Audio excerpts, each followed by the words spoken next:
નમસ્કાર, સ્વાગત છે આપનું સફર વિથ જોશીના નવા વ્લોગમાં। આજે વીકેન્ડ છે અને જોશી ફેમિલી ફરીથી પાછું નીકળી ગયું છે નાની એવી ટ્રીપ ઉપર। આજે આપણે જઈએ છીએ સાણા વાકિયા। ત્યાં સાણાની ગુફાઓ આવેલી છે, બહુ જ સુંદર ગુફાઓ છે અને ચોમાસું છે એટલે સુંદરતા કંઈક અલગ જ હશે। તો બન્યા રહેજો છેક સુધી, મજા આવશે। તો ચાલો મળીએ હવે સીધા રોડ ઉપર।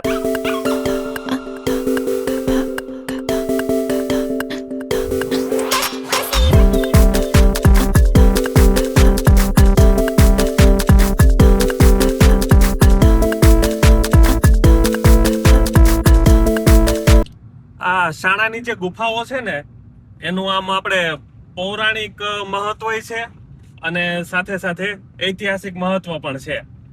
બંને રીતે છે એનું, મહાભારત સાથે પણ સંકળાયેલું છે અને બૌદ્ધ ધર્મ સાથે પણ છે। તો આ ગુફાઓ જોવા માટે આપણે જવું પડે છે સાણા વાકિયા ગામમાં। એ ગામ ટીંબીની બાજુમાં આવ્યું છે। ટીંબી છે એ આપણે નેશનલ હાઈવે 51 છે એના ઉપર જ રાજુલા અને ઉનાની વચ્ચે આવેલું છે। તો પહેલા આપણે ટીંબી પહોંચીએ, પછી આગળનો રૂટ તમને બતાવું।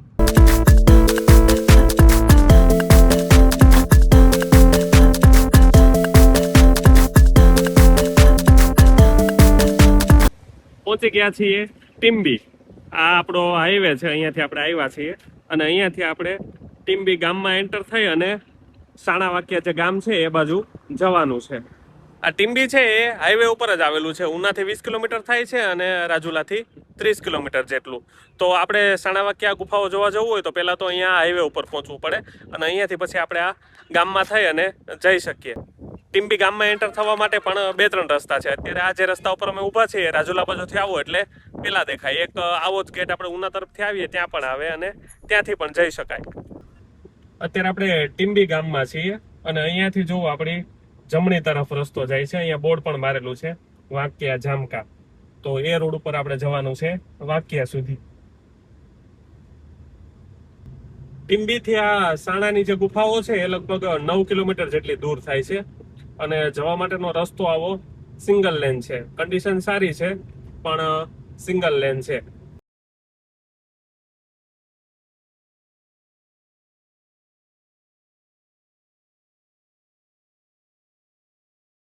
સાણા વાકિયા ગામમાં આપણે પહોંચી ગયા છીએ અને અહીંયાથી આ જે ગુફાઓ છે એ 3 કિલોમીટર જેટલી થાય છે। જો અહીંયા પેલા બોર્ડ દેખાણો સાણા કેવ્સ, બુદ્ધિસ્ટ કેવ્સ એવું બોર્ડ છે એક અહીંયા લગાવેલું। તો આપણે હવે એ બાજુ જઈએ છીએ।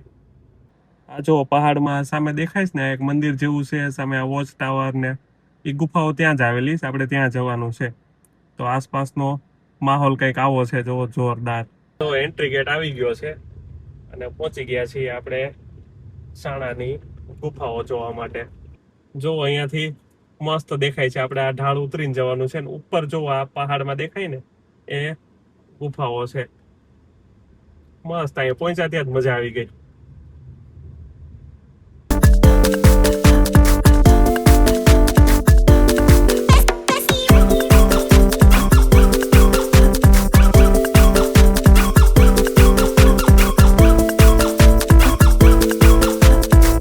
સાણા કેવ્સ આગળ આપણે પહોંચી ગયા છીએ। અહીંયા આ બાજુ જો અંદર ગાડી પાર્ક કરી છે ત્યાં થોડી ગુફાઓ છે અને બીજું અહીંયા જે આ મંદિર છે એ મંદિરની પાછળ થોડી ગુફાઓ છે અને એક આ પહાડ જે સામે દેખાય છે ત્યાંય ગુફાઓ છે। તો બધી આ અલગ અલગ જગ્યાએ ગુફાઓ આવેલી છે, તો એ આપણે જોઈએ। અહીંયા આ તરફ અહીંયા આ રીતે આખો એરિયા છે, આમ થોડું બેસવાનું ને બધું બનાવેલું છે, ગાડી પાર્ક થઈ જાય અને પાછળ ગુફાઓ છે। અહીંયા જો આ પેલી એક ગુફા દેખાણી છે આપણને, અહીંયા સાવ નજીક જ છે, આપણે જે પાર્કિંગ છે ત્યાં સામે જ આ રીતે આખી પથ્થરમાંથી કોતરીને બનાવેલી છે, પણ અત્યારે આમ હાલત થોડી ખરાબ છે। જોવો ને કચરો ને એવું બધું છે।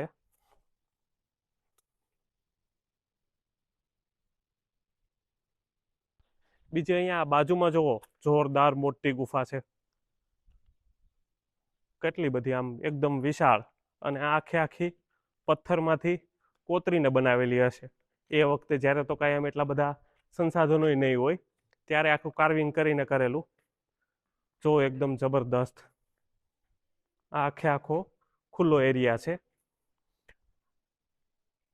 આ શાણાની જે બધી ગુફાઓ છે ને એ ગુફાઓનું બે રીતે મહત્વ છે। લોકવાયકાઓમાં એવું કહેવાય છે કે બધી ગુફાઓ છે એ પાંડવોએ બનાવેલી છે. પાંડવો એના વનવાસના સમય દરમિયાન અહીંયા રહ્યા હતા. જ્યારે જે બધા વૈજ્ઞાનિક સંશોધનો થયા અને આપણું ASI છે પુરાતત્વ ખાતું, એમના અનુસાર આ બધી જે ગુફાઓ છે એ બુદ્ધિસ્ટ કેવ છે. આપણે જોઈએ છીએ કે લગભગ આખા ભારતમાં બધે સમ્રાટ અશોકના સમયમાં બધી જગ્યાએ આવી બૌદ્ધ ધર્મના પ્રચાર માટે બધે ગુફાઓ હોય અને બૌદ્ધ સાધુઓ એમાં રહેતા. મોસ્ટ ઓફ કેવું હોય કે ચોમાસામાં છે ને 4 મહિના એ લોકો આવી કોઈ પણ જગ્યાએ રહે, ત્યાં ધાર્મિક ઉપદેશ આપે ને એવું બધું કરે, તો એના માટે આવી ગુફાઓ બનાવેલી હોય. તો આ ગુફાનું નામ છે ને હાથીખાનું છે. તો લોકવાયકા પ્રમાણે એવું કહેવાય કે પાંડવો એમના હાથી અહીંયા રાખતા.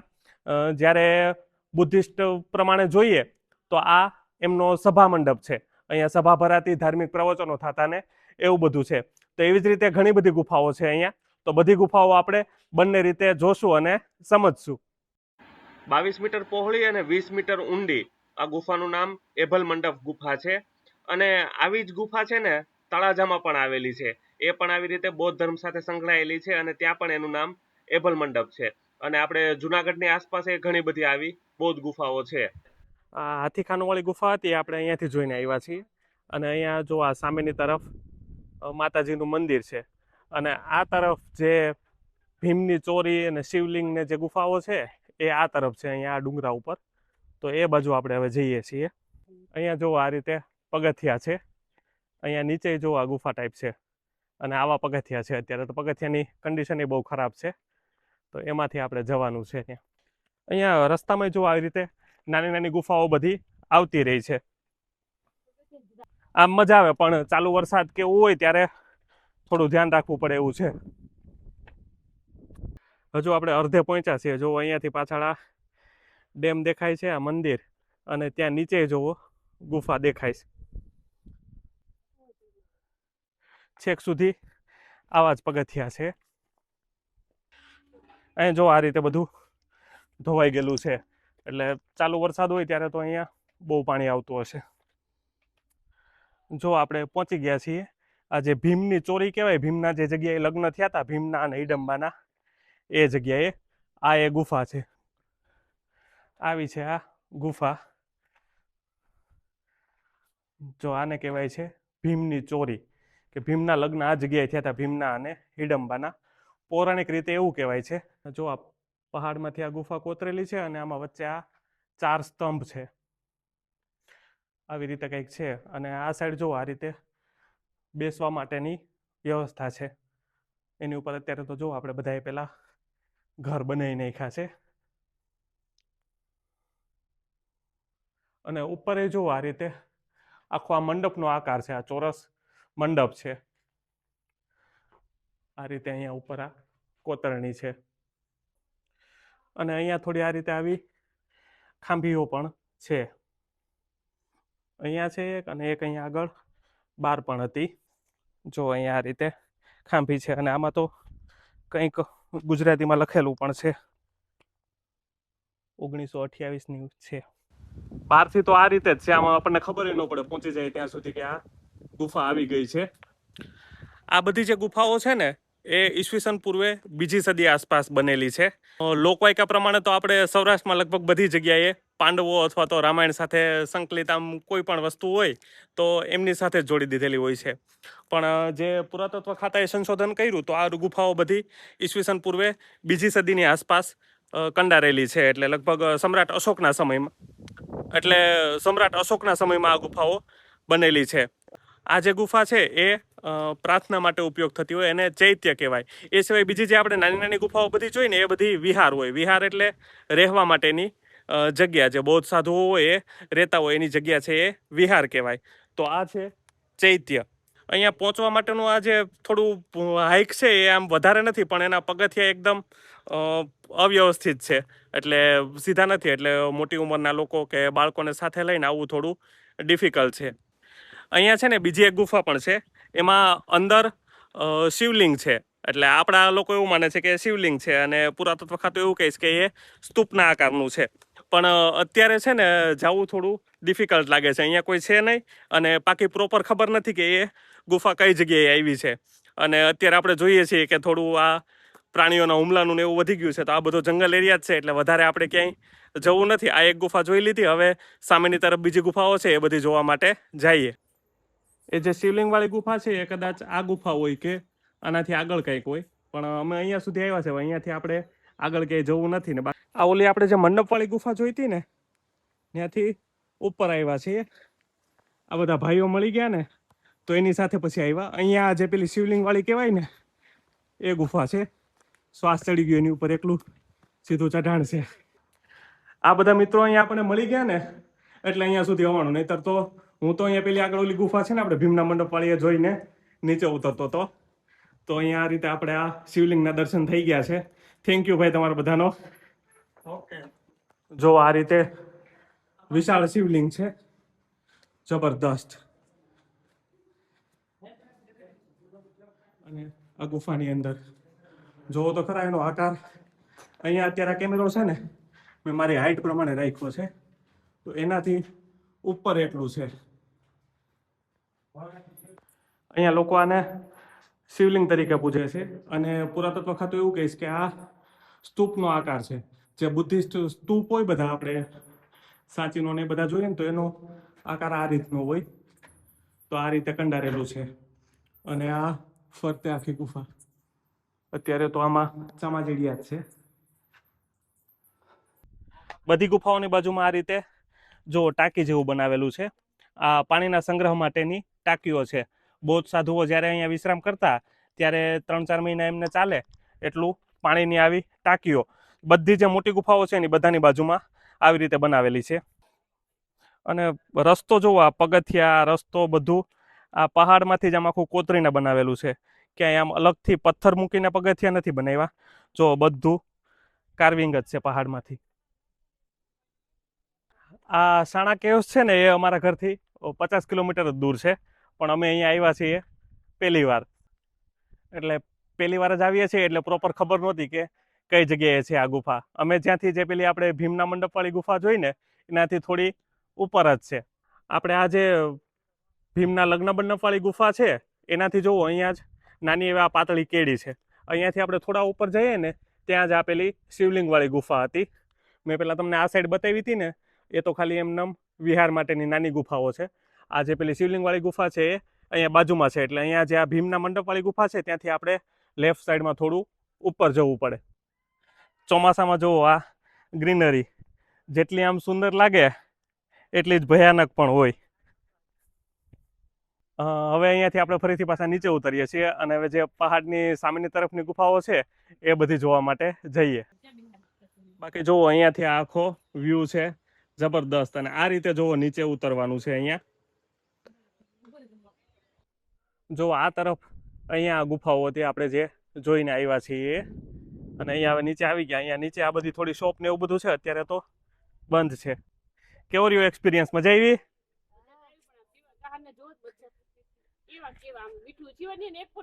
ઓહો,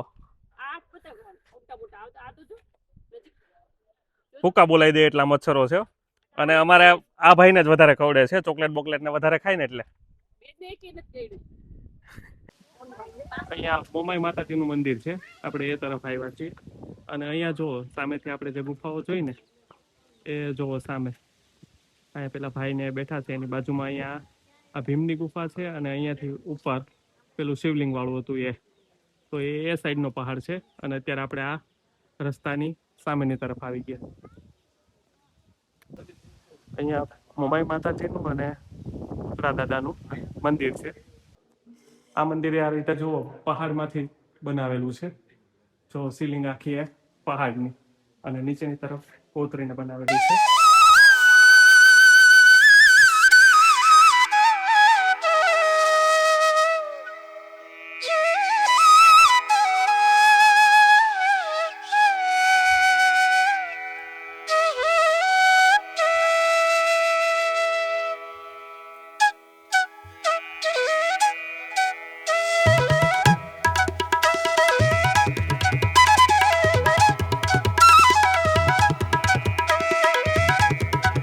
આ મંદિરની બાજુમાં જે ગુફાઓ છે ને એ બાજુ આપણે આવ્યા છીએ.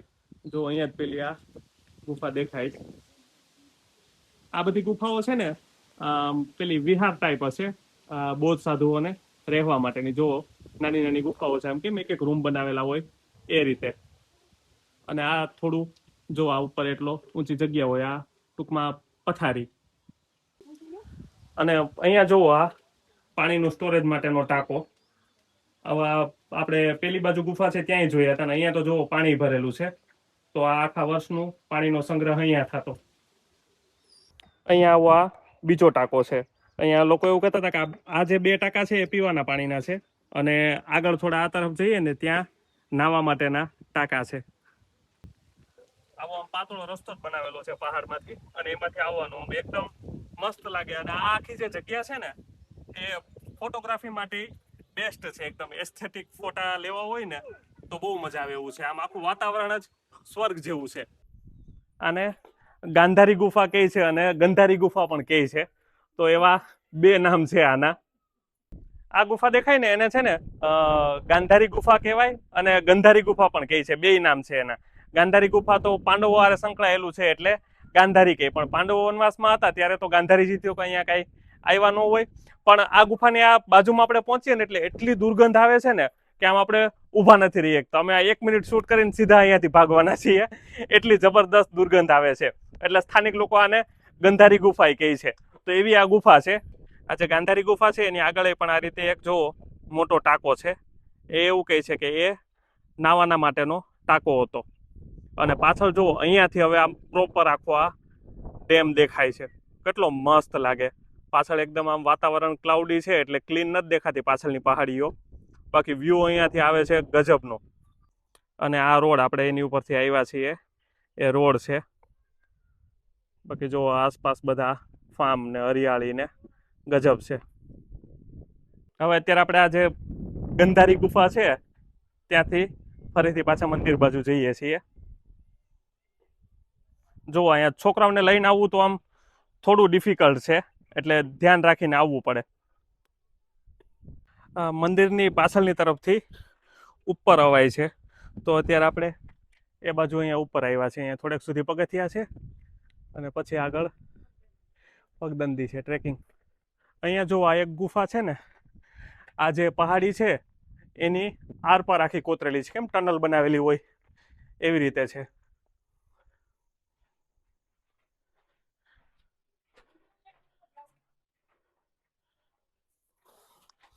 જો આ તરફ આપણે પહાડીની બીજી તરફ આવી ગયા. અહીંયા આ સાઈડ આ પહાડી પૂરી થઈ જાય. આ સામેની પહાડી ઉપર નાની એવી એક ડેરી છે. શેની છે ખબર નથી, કોઈને ખબર હોય તો કમેન્ટમાં કહેજો. અહીંયા મંદિરથી આપણે નીચે આવી ગયા. હવે જો અહીંયા આગળ આ રસ્તો જાય છે ને ત્યાં થોડી ગુફાઓ આવેલી છે. તો હવે આપણે કાર લઈને જઈએ, એ નજીક જ છે. એ ગુફાઓ થોડી જોઈ લઈએ. આગળ બીજી ગુફા જોવા જઈએ એ પહેલા છોકરાને થોડું ફળ ખવડાવી દઈએ. આ ફળ છે. હવે આનું નામ છે ને અમને એવું કીધું હતું, પોમનેસ એવું કાંઈક નામ કીધું છે. હવે આ ફળ અમે પહેલી વાર ખાઈએ છીએ અને પહેલી વાર જોયું પણ છે. જો તમને કાંઈ નામ ખબર હોય સાચું નામ તો કમેન્ટ કરજો. સમારીને જોઈએ કેવું હોય છે સ્વાદમાં. જોવામાં તો મોસંબી હોય એવું લાગે, એક્સેલ સાઈઝની. હા એવું જ લાગે છે. સમારીએ કેવું હોય ખબર પડે. આ જો અંદર આ પિંક કલરનું મોસંબી જેવું જ લાગે છે. ચાલો છોકરાઓને એ ખવડાવી લઈએ. આપણે તો હમણાં છે ને ટીમ્બી પહોંચીએ ને એટલે ત્યાં આપણે જેથી વેળા હતા ને ત્યાં સોમનાથ માંડવી દાબેલી છે. પેલા મેં બહુ ખાધેલી છે. તો આજે ફરીથી આપણે એની દાબેલી ટેસ્ટ કરવાની. જો આ રીતે અહીંયા ગુફા આવેલી છે. અને આ બધી જે અહીંયા પહાડીઓ છે ને ત્યાં આમ તો અસંખ્ય ગુફાઓ છે. લગભગ અહીંયાના જે લોકો હતા ને વાત કરતા હતા 300 થી 350 જેટલી આવી નાની મોટી ગુફાઓ આવેલી છે. એમાંથી અમુક ગુફાઓમાં જ આપણે જઈ શકીએ છીએ. બાકી તો બધે આમ જંગલ જેવું જ થઈ ગયું છે. તો આગળ આ થોડો રોડ બનાવેલો છે, તો જ્યાં સુધી જઈ શકાય ત્યાં સુધી આપણે જઈએ, આગળ જોઈએ. મસ્ત આમ રસ્તો છે, હિલી વળાંક વાળો, મજા આવે છે. જવાય ત્યાં સુધી જઈએ. ઠીક, અહીંયા વોચ ટાવર છે ત્યાં સુધી જવાતું હશે. આપણે અહીંયા સુધી ગાડી લઈને આવી શકીએ એવું છે. જો અહીંયા વોચ ટાવર છે, એના પગથિયા તો તૂટી ગયા છે. અને બાકી આસપાસનો વ્યૂ છે ગજબનો. જો અહીંયાથી આ કંઈક કાચો રસ્તો જાય છે અને આ તરફ બધી પહાડીઓ, અને પાછળની તરફ જોવો અહીંયા ડેમ. એવો છે કંઈક અહીંયા આખો આ વ્યૂ. અહીંયા એક સામેની તરફ જો ઉપર ગુફા છે, એ આપણે એક જોતા આવીએ, ગાડી અહીંયા રાખી દઈએ. અહીંયા આ રીતે જુઓ નાની નાની ગુફાઓ છે અને એક બાજુથી બીજી બાજુ નીકળી જવાય એવું છે. આ રીતે છે. અહીંયાથી તો આપણે સીધા મંદિર બાજુ નીકળી જઈએ. આ ગુફાઓમાં મજા આવે એવું છે અને ફેમિલી સાથે આવીએ તો વધારે મજા આવે. ફ્રેન્ડ સર્કલ ફેમિલી સાથે બહુ પિકનિક થાય એવું મસ્ત છે. આવા જેવી જગ્યા છે એવું. આ સાણાની ગુફાઓ આપણે જોવાઈ ગઈ છે, મજા આવી ગઈ, એકદમ મસ્ત જગ્યા છે. હવે આપણે છે ને સીધા ટીમ્બી પહોંચીએ. હવે ભૂખ લાગી છે તો ત્યાં નાસ્તો કરીએ અને પછી બીજી વાત કરીએ. તો ચાલો હવે જલ્દી પહોંચીએ ટીમ્બી. ટીમ્બી પહોંચી ગયા છીએ અને અહીંયા જો હાઈવે ઉપર જ સોમનાથ માંડવી દાબેલી છે. તો અહીંયા કંઈક નાસ્તો કરી લઈએ. હવે અહીંયા જુઓ આપણો આ હાઈવે, અહીંયા જુઓ આપણે દાબેલી અને આ લોકોની પાણીપુરી આવી ગઈ છે. મારી પેલા જોબ મોવા હતી ને તો અમારે આ રોડ ઉપર લગભગ દર 15 દિવસે નીકળવાનું થતું. તો ત્યારે છે ને મોસ્ટ ઓફ સ્ટોપ અહીંયા જ હોય. અહીંયાની દાબેલી ને વડાપાવ ને એ ખાઈએ. તો આજે લગભગ ઘણા વર્ષ પછી 3-4 વર્ષ પછી ફરીથી પાછા આવ્યા છીએ. તો અહીંયાની દાબેલી એન્જોય કરીએ. બાકી જો આપણે સાણાની ગુફાઓની વાત કરીએ તો બહુ સુંદર જગ્યા છે. અને આમ પાંડવોની ગુફા છે કે બૌદ્ધ ગુફાઓ છે એ વાત તો સાઈડમાં આવવા દઈએ, પણ આપણે તો એની સુંદરતા જોવા માટે જઈએ એટલે બહુ મજા આવે એમ છે. આ હજી થોડી છે ને સુવિધાઓ પૂરતી નથી ત્યાં, એટલે ડેવલપમેન્ટ બરાબર નથી થયું. બાકી બહુ મજા એવી છે અને ચોમાસામાં તો એકદમ સ્વર્ગ જ છે. પણ સ્વર્ગ અને સ્વર્ગવાસીની વચ્ચે થોડોક જ ફેર હોય, એટલે ત્યાં જઈએ તો થોડું સાચવીને જવું અને શક્ય હોય તો ગ્રુપમાં જવું એટલે મજા આવશે. તો આ સાથે જ આપણો આ વ્લોગ અહીંયા પૂરો કરીએ છીએ. મળીશું હવે નવા વ્લોગમાં નવી સફર સાથે. ત્યાં સુધી હર હર મહાદેવ.